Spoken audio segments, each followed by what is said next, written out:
வணக்கம் நண்பர்களே, வத்தலக்குண்டிலிருந்து வதிலே இன்பட்டக். இப்போ நம்மக்கிட்ட ஒரு 150 ஏக்கர் விற்பனைக்கு வந்திருக்கு. இது எங்கே இருக்குன்னா திண்டுக்கல் மாவட்டம் ஆத்தூர் வட்டத்தில் தான் இருக்குது. ஆத்தூரில் நமக்கு ஒரு காமராஜர் டேம் இருக்குது. அந்த டேம் பக்கத்தில் தான் இருக்குது. ஆனால் டேம் பக்கத்தில் என்ன அடிவாரத்துலேயும் இதில் கிடையாது. மலை தெரியுது பாருங்கள், மலை அடிவாரத்தில் தான் இந்த இடம் இருக்குது. மொத்தம் 150 ஏக்கர் இருக்குது. ஒரு ஏக்கர் 6 லட்ச ரூபா சொல்லியிருக்காங்க. 6 லட்ச ரூபா சொல்லியிருக்காங்க. இடம் சமமாக இருக்காது, மேடு பள்ளமாக தான் இருக்கும். இடையில பாறை கல் இதுகள்லாம் இருக்கும். மலையை ஒட்டி இருக்கிறதுனால இந்த லேண்ட் அப்படி தான் இருக்கும். இதில் ஒரு நல்ல மரங்கள் விவசாயம் பண்ணுறதுக்கு சூப்பரான இடம். தண்ணி வசதி கிடைக்கும். இதில் தண்ணி வசதிக்கான எந்த ஏற்பாடும் பண்ணலை. நம்ம வாங்கினோம்னாக்கும் புதுசாக போர் போட்டுக்கணும், இபி சர்வீஸு இழுத்துக்கணும். கரண்ட் சர்வீஸும் துப்புரா கிடையாது. பாருங்கள், இந்த தெரியுது பாருங்கள், இந்த மாதிரி பாறை இதுகள்லாம் கல் இதுகள்லாம் கிடக்கும். இடம் அருமையான இடம், நல்ல ஒரு செழிப்பான ஏரியா. நம்ம வாங்கி விவசாயம் பண்ணோம்னாக்கும் சூப்பராக ஆயிரும். பாருங்கள், எல்லாம் ஏற்கனவே மரங்கள் இதுகள்லாம் இருக்குது. கொட்டமுந்திரி இருக்குது நிறையா. அவங்க விவசாயம் பண்ணும்போது கொட்டமுந்திரி பிளான் போட்டு தான் பண்ணாங்க. அப்புறம் அவங்க மெயின்டைன் பண்ணாமல் அப்படியே விட்டதுனால கொட்டமுந்திரி இப்போ எதுவுமே இல்லை. பாருங்கள், மரங்கள்லாம் சூப்பராக வரும்.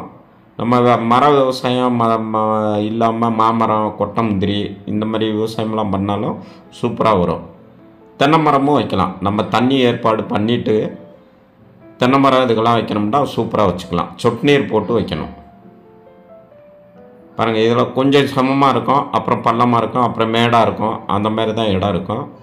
இதெல்லாம் பாருங்கள் சமமாக இருக்குது. இதெல்லாம் அதான் வளர்ந்த மரங்கள். இவங்க வைக்கலை. அதனால் மண் நல்ல வளமான மண். இந்த மரங்களை பார்த்தாலே உங்களுக்கு நல்லா தெரியும். பாருங்கள், இது வரைக்குமே கவர்மெண்ட் பாதை இருக்குது. இந்த இடத்து வரைக்குமே 150 ஏக்கருக்கு கவர்மெண்ட் பாதையே இருக்குது. அதுலேயே போய்க்கலாம், வந்துக்கலாம். அதில் இப்போ பாதை நல்லபடியாக ரெடி பண்ணி வச்சுருக்காங்க. கார் போகாது. நம்ம கார் போகிற அளவுக்கு பண்ணணும்னா நம்ம பண்ணிக்கலாம். இப்போதைக்கு 4 வீலர் ஜீப் போகும், இல்லைன்னா ஜீப் போகும். அதாவது ஹைட்டு கிரவுண்ட் கிளியரன்ஸ் அதிகமாக இருக்கிற வண்டி எல்லா வண்டியும் போகும். கார் போகாது. ரொம்ப கம்மியாக தரையொட்டி இருக்கிற காரு போகாது. ஏன்னா அடியில் இந்த மாதிரி புல் முளை, இந்த மாதிரி புல் களை இதுக்கெல்லாம் முளைச்சிருக்கோம். அதில் தட்டுச்சுனாக்க ஏதாவது ஆகுன்றதுனால போகாதுன்றேன். நம்ம வேணும்னா அதை க்ளீன் பண்ணி சரி பண்ணி வச்சுக்கிட்டோம்னாக்கா சூப்பராக இது உள்ளி போகும், வரும். பாருங்கள், இதுதான் அந்த பாறை. இதே இந்த தெரியுது பாருங்கள், இந்த மாதிரி கல் இதுக்கெல்லாம் கிடக்கும் அந்த பாதை மேலே. அதனால தான் கார் போகாதுன்றேன். போகலாம், நல்லா போகக்கூடிய நம்ம தேவையானன்னா கொஞ்சம் நல்லா சிமெண்ட்டு இதுக்கெல்லாம் போட்டு, இல்லைன்னா தார் ரோடு மாரி போட்டு வச்சுக்கிட்டோம்னாக்கா அது பாட்டு போகும். இந்த பாருங்கள், இந்த மாதிரி தான் மண் பாதை. இது பார்த்தாலே உங்களுக்கு தெரியும், இதுதான் மண் பாதை. கார் போகிறதுக்கு கம்மியாக போகாது. ஜீப் போகும். ஜீப்பு எல்லா ஜீப்புமே போகும். மற்ற லாரி, பிக்கப்பு, போர் போடுற வண்டி இதுங்க எல்லாமே போகும். இப்போதைக்கு தண்ணி ஏற்பாடு பண்ணுறதுக்கு எதுவுமே கிடையாது. ஒன்று நம்ம போர் போட்டுக்கணும், இல்லைன்னா கிணறு வெட்டணும். 2 பண்ணிக்கிட்டோம்னாக்கா தண்ணி கண்டிப்பாக கிடைக்கும். சூப்பரான தண்ணி உள்ள ஏரியா பூராமே. இதுக்கு இந்த இடத்த ஒட்டி பூராமே விவசாயங்கள் தான் இருக்குது. ஏன்னா கரண்ட் சர்வீஸு துப்புரவாக கிடையாது.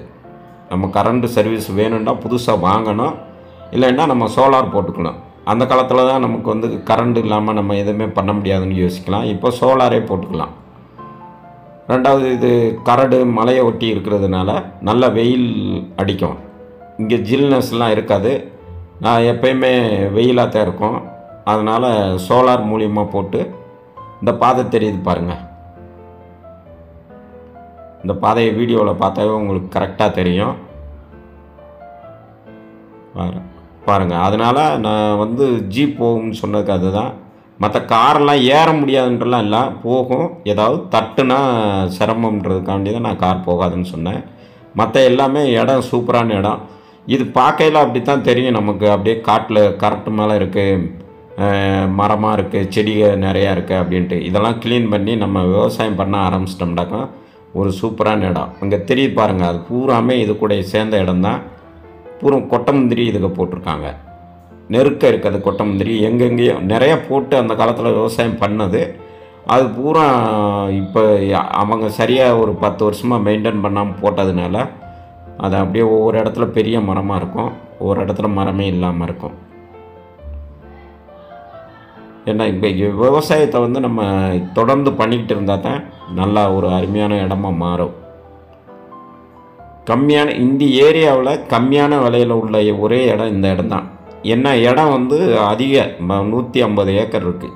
அதுதான் பிரச்சனை. இல்லைன்னா 10 ஏக்கர் 5 ஏக்கர்னா நிறைய பேர் வாங்கிக்கிடுவாங்க. இந்த ரேட்டில் இந்த ஏரியாவிலேயே கிடைக்காது. தென்னை மரம்லாம் உருவாக்கிட்டோம்னாக்கும் இதோடைய ரேட்டே வேறு மாதிரி போகும். இடம் நல்லா அருமையான இடம். உங்களுக்கு இந்த வீடியோவை பாருங்கள், பிடிச்சிருந்துச்சுனாக்கா டிஸ்கிரிப்ஷன்லேயே நம்பர் கொடுத்துருக்கேன். அந்த நம்பர் கான்டாக்ட் பண்ணிங்கன்னாக்கா இடத்த பார்க்கலாம். மற்றது எல்லா டாக்குமெண்ட்டு என்ன வேணுமோ உங்களுக்கு எல்லா டாக்குமெண்ட்டும் அங்கேயே அரேஞ்ச் பண்ணி கொடுத்துட்றான். பாருங்கள், இடம் வந்து சூப்பரான இடம். போகிறது வர்றதுக்கு பாதை எல்லாமே. நம்ம இடத்துல போய் ஒரு இதை போட்டு கேட்டை போட்டுக்கிட்டோம்னாக்கா உள்ளே சுத்தூக்க ஃபென்சிங், சோலார் ஃபென்சிங் பண்ணோம்னாக்கா சூப்பராக இருக்கும். பாருங்கள், இங்கேருந்து அந்த பக்கம் பாருங்கள், எல்லாமே ஒரு டேம் பக்கத்தில் இருக்கிறதுனால இடம்லாம் பாருங்கள் சுத்தூக்க பூரா தென்னந்தோப்பு தான். பாருங்கள், இங்கேருந்து பார்க்குறதுல அந்த ஏரியா ஃபுல்லாக தென்னந்தோப்பு. இந்த பக்கம் கொஞ்சம் தரிசாக கிடக்கும். இடையில கொஞ்சம் பேர் கரண்ட் இல்லாததுனால சர்வீஸ் வச்சுருக்கவங்க, ஃப்ரீ சர்வீஸ் வச்சுருக்கவங்க பூராமே தென்னைமரம் போட்டாங்க. மற்றதெல்லாம் சும்மா கிடக்கு அப்படியேவும். இந்த பக்கத்தில் நம்ம நடந்து போய் இந்த வீடியோ பக்கத்தில் எடுக்கிறோம்ல, இதெல்லாம் இந்த 150 ஏக்கரில் அடங்கினது. இல்லை இதை வாங்கி நல்ல மரம் இதுகளில் தேக்கு மரம்லாம் சூப்பராக வரும். தேக்கு மரம் இல்லை வேறு ஏதாவது மரங்கள் வளர்க்கணுன்றதுக்கு ஒரு அருமையான இடம். பாக்கு மரம்லாம் நட்டு விட்டு நல்லா தண்ணி பாய்ச்சணும்னா கொஞ்சம் சூப்பரான இடமாயிரும். அதேமாரி தென்னை மரமும் வளர்க்கலாம். பூரா அந்த காலத்தில் தான் சொட்டு நீர் இந்த மாதிரிலாம் எதுவுமே இல்லை. இப்போ மேலே ஒரு தொட்டியை கட்டிட்டோம்னாக்கா அங்கேருந்தே நம்ம சொட்டு நீர் போட்டோம்னாக்கா எல்லா மரங்களுக்கும் மேடு பள்ளமாக இருந்தாலும் அழகாக தண்ணி அந்த குறிப்பிட்ட இடத்துல விழுகிறதுனால ஈஸியாக தென்னை மரம் வளர்த்தரலாம். தரையில் சொட்டு நீர் போட்டு தென்னை மரம் வளர்க்குறத விட மலையில் சொட்டு நீரை போட்டு தென்னை மரம் வளர்த்தோம்னாக்கும் ரொம்ப சூப்பராக வரும். அது நம்ம பண்ணி பார்த்தோம்னாக்கா நல்லா அந்த விவசாயம் அருமையாக கிடைக்கும். வீடியோ பாருங்கள், பிடிச்சிருந்துச்சுன்னா கான்டாக்ட் பண்ணுங்கள். இடத்த கூட்டிகிட்டு போய் காட்டுறோம். விலை குறைச்சி பேசிக்கலாம். அவங்க சொன்ன ரேட்டுக்கு நம்ம வாங்க வேண்டியதில்லை. அவங்க ஒரு ரேட் சொல்லுவாங்க. கண்டிப்பாக நிலம் வைக்கிறவங்க பூராமே ஒரு ரேட் சொல்லுவாங்க. அதிலிருந்து நம்ம குறைச்சி கேட்டு அப்புறம் அது கட்டுப்படி ஆச்சுன்னா கண்டிப்பாக கொடுத்துருவாங்க. சொல்லும்போது கொடுத்தா கண்டிப்பாக சொல்லுவாங்க எல்லாருமே. அதனால் நம்ம குறைச்சே வாங்கிக்கலாம். வீடியோ பிடிச்சிருந்துச்சி, இடமும் உங்களுக்கு பிடிச்சிருந்துச்சுனாக்கா டிஸ்கிரிப்ஷனில் கான்டாக்ட் நம்பர் கொடுத்துருக்கேன். வீடியோவிலையும் கான்டாக்ட் நம்பர் கொடுத்துருக்கேன். கான்டாக்ட் பண்ணுங்கள். வணக்கம். வாழ்க வளமுடன்.